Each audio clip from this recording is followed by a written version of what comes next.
hard to attract that talent to New York, or in New York, given that you have other big businesses, banks, law firms that are also looking to hire these sorts of people? Does that make it more difficult to attract them to your companies or to even bring them back from the West Coast? So here's a key comparison. In the late 90s at DoubleClick, I could never accomplish in convincing someone to move from the West Coast to join us. And they would say, Kevin, DoubleClick seems great, but if I leave after 2 years, where am I going to join? I can't move my whole family and then be stuck. Today, like at Gilt, we had many people come over, and they say, look, I'll be there a couple of years.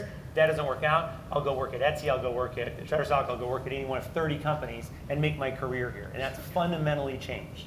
The second thing that's happened is that New York is just a more attractive city than it was 20 years ago. And so all of us who have kids in college, the entire class wants to come live in New York. Maybe in San Francisco, but New York is gained in attractiveness.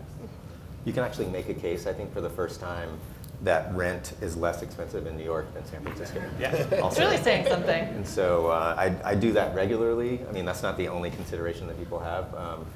My favorite, we hire a fairly young workforce. I think about half of our workforce is under the age of 30. And I had an engineer who was choosing between two very prominent West Coast companies and Etsy. And I asked him more like, what are you into? And he said, I'm really into hip hop. The company he was talking to on the West Coast is in Cupertino, and I said, how much hip hop do you think you're going to hear in Cupertino? So I think that whether you're into hip hop or jazz or theater or anything outside of tech, I mean, the advantages in New York are just way beyond what you get anywhere else. Yeah. And John?